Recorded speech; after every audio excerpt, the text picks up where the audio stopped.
Love and Faith Atlanta is a brand new sort of Preachers of LA kind of show. You've got a cast of characters in here by the name of Angelique Simmons, Eusebio Phelps, Lorona Phelps, Brent L. Tiggs Sr., Gerald Haddon, Tammy Haddon, and Jeremy Tuck so far. Let me tell you, ladies and gentlemen, we've been around this mountain before, and I must tell you that this is going to probably be a very interesting show. Now, why is this show going to be interesting, ladies and gentlemen? It's going to be interesting because we have seen this beautiful bean footage before. You had the Preachers of Detroit, you had the Preachers of LA, and I think they did something like the Preachers of Atlanta before, but they had Leandria Johnson in there. They had a couple other people in there, so I mean, they've done this before. But can I tell you, ladies and gentlemen, what I find tremendously fascinating about this is their kickoff show, the show that introduced them to the entire world. They had a couple of hot button issues that they, of course, decided to address immediately and to address these immediately. And I found them to be quite a very interesting situation. And I'm sort of taking my time because I tend to kind of rush when I talk about these things, but I want to kind of slow down a bit, ladies and gentlemen. And it's really important that I slow down. I don't want to sound as if I dislike the show because I do like Dr. Holly Carter. I met Dr. Carter at New Antioch Church of God in Christ, which is where Dr. Barbara McCoo Lewis, her son, or her husband used to be the pastor, but he stepped down after health issues and they turned it over to the son. And I had another friend who was a minister there as well. And so I've had an interaction with Holly. She's a very nice lady from the interaction that I had. She's actually quite funny. And not only is she pretty funny, she can sing. And I don't mean sing, I mean sang. A lot of people, I don't know if y'all know that. She can sing. But anyway, I had to make this video because I deemed it necessary. I really deemed this particular video necessary. Now, I wish Holly well, but most of the time when it comes to dealing with faith and culture, these shows become a tremendous disaster. And this one started off no different. I hate to say it. I wish them the best, but Lord have mercy. They started off, of course, with their first episode talking about women and, women in ministry and the patriarchal situation and blah, blah, blah, blah, blah, blah. But of course, when you get a group of fellas around, seems like the only thing we can talk about nowadays, especially preachers, seems to be gay folks. Like there's no other sin or what we deem to be sin in the Bible. We don't never talk about stealing. We don't never talk about robbing. We don't never talk about preachers who can't keep their willy in their pants. We don't never talk about none of this other stuff. People being gluttonous, people being covetous. We don't talk about none of that. So in this first episode, of course, it did not disappoint, ladies and gentlemen, because right off the bat, they were confronting a hotbed issue about ordaining a gay person or a gay son. And that was the question that was posed. That was the question that was brought up. And I found it to be very, very interesting. It's simple, yes or no. Just want a no yes or no me. question. I mean, I have. That had me like, whoa. One thing about Bishop Phelps is that he's always been consistent in what he believed or what he didn't believe. And so I knew that whatever our exchange was, I wasn't gonna change his belief by any stretch. I don't know how we could ordain. Now, of course, they are discussing whether or not they will ordain a openly gay person. And the conversation really evolved into a very interesting conversation. And of course, I'm going to deal with it. But for copyright reasons, I want to make sure that we're protecting ourselves in our dialogue. And so let's just continue. The fornicator, the drunk, the crackhead, but then I can't ordain the individual who may love the same person. Yeah, but I think, to be quite honest, I wasn't looking to change it. Definitely not. All right. So he referred to that in the middle of that situation as being able to ordain the drunk, If you're going to ordain the fornicator, you're going to ordain all of these other people, then he felt that it was fine. And he referred to his church as the Jesus model, which, after a while that bothered Jamal Bryant, who just so happened to be swinging on by for a hamburger.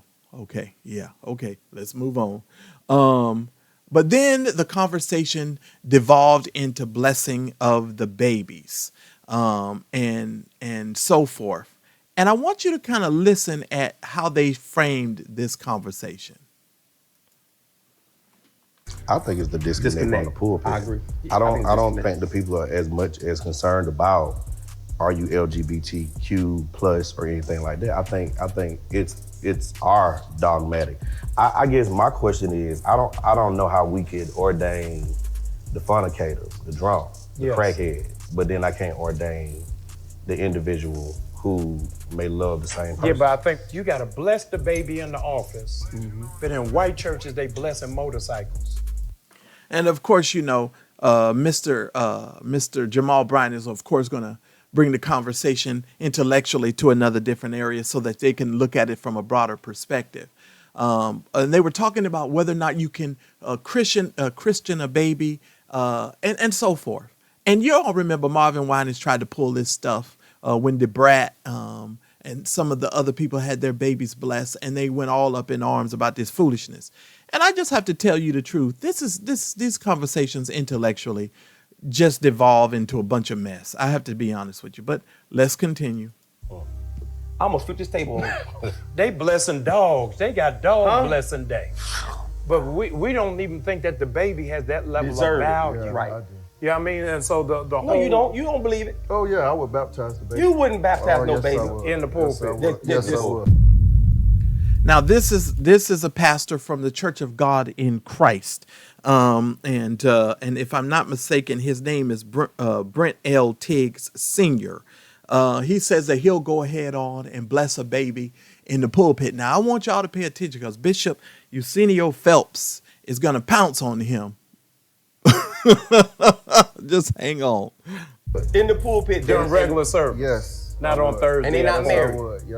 Yes, I would. The You baby. gonna get put out. Are of you church? still baby. Koji? I'm still You gonna get put out. Okay. Yeah. I'm still All right. You. No, this is great. You just got yourself cut. That's an innocent child. I agree.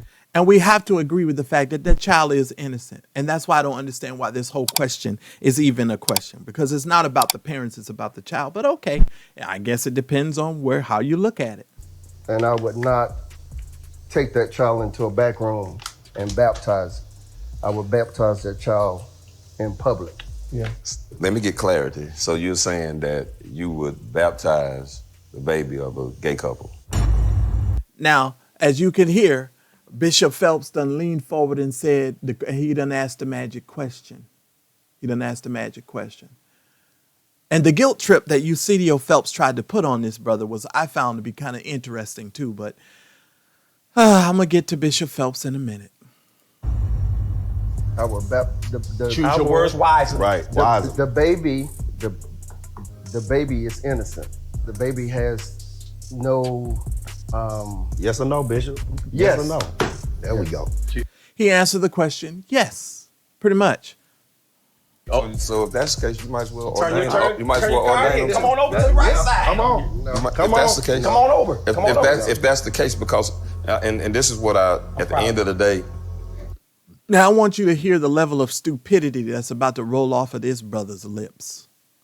I just want to say something, and I know this is going to be controversial, but you don't go to jail because you're the most intelligent individuals on the planet. You don't typically go to jail because you're just super bright. And this gentleman just seems to prove my case so often. But let's go ahead and continue and listen to what Bishop Phelps has to say. He's the thug of the group. I think it's about what it projects overall, with all of it, as relates, because...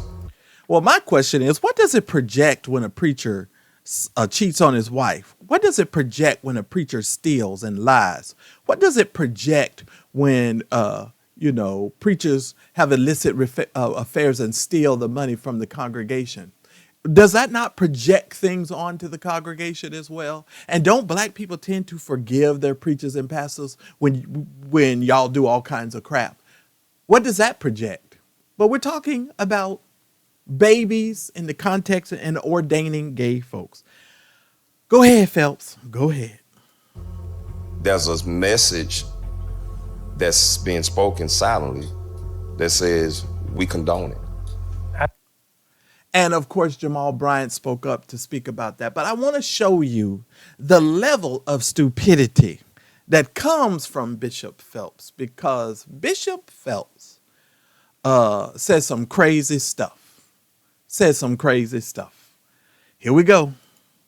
I disagree. What the message is, the child has value. That's true. That's true. So that's supposed to be the message, is that the child has value.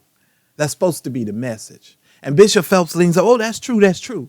Well, if the child has value, then why aren't you treating the child as if the child is valuable? But we shall continue, ladies and gentlemen. I'm saying that's you true. in the pulpit, I'm in the balcony. Now, I wouldn't do it because We do public What did baptism. Jesus say? I We wouldn't. do He said, public suffer baptism. the That's little right. children. That's true. That's we- true. that But means at the all. end of the day, and you got to think whenever you're having a Christian service, right? A Christian service, you have grandparents there, you have the godparents there. So now he's going to list off all of the people that are going to be there. Let me tell you, is it more or less about your perception of how people perceive you as the pastor or perceive your church, or is it more about the child? That seems to be intellectually the question that I would ask and that I would pose to Bishop Phelps and some of these folks. That's just a question. I just think that you just got to be careful, and I believe that's the reason why the church is in such of a mess now. I disagree. Because I don't believe that the church is in such of a mess because of christening babies. I believe that the church is in a mess because of preachers who are stupid. Yeah, I said it. We baptize them in public because the church is the community. the church is The church is community. family. So if I have a single mother, And I think, let me finish. Yes. So he interrupts Jamal and says, let me finish.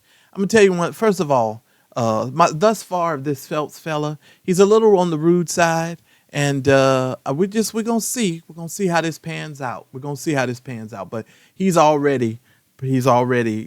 not doing too well in the race of public situation. He ain't doing too well. But let us continue, ladies and gentlemen. I think that there are churches for that. I just want to raise something. Because Bishop is in the book and he's in the Jesus model and you read the Message translation. But I'm trying to figure out, it just dawned on me. NLT. Me and you the only one righteous, I think. Because I'm trying to figure out how all these preachers got tattoos. And then he drops the tattoos thing and then gets up, because you know traditionally how we've been taught. But here's another little snippet of Bishop Phelps saying something really stupid. He actually compared gay people to robbers. He robs. Atlanta is the home invasion capital of the world. Would you ordain somebody and you know that this guy, he runs a robbing crew? So, Now, first of all, it's a false analogy. It's a stupid analogy. And it's these types of things that pretty much cause so much disdain and so much problems with faith and culture in American society. It's because we truly do not understand what we're saying when we do these types of false equivalencies. It's just insanity. It's like when we were growing up and they told us that all of those types of people were molesters and things like that. That's not true. And you have to be intellectually smarter than that. But I just think this show is going to be just another disaster. Just like I told y'all years ago about the Preacher Show. If you're a member here or you subscribe to the channel, you should have access to that video. If y'all go back into my archives, every single time I have predicted stuff in regards to these shows, it comes to pass. Not because I'm some sort of wonder working wonder. It's just because there is a pattern here. And these people really do not know how to have those types of conversations around faith and culture. And preachers do not know how to relate faith to culture. They just know how to preach their tradition and try to tell people how they're supposed to think. And so it just really makes no sense to me. And I would just simply tell you, sound off in the comment section. Tell me what you think. This show is going to be bad too.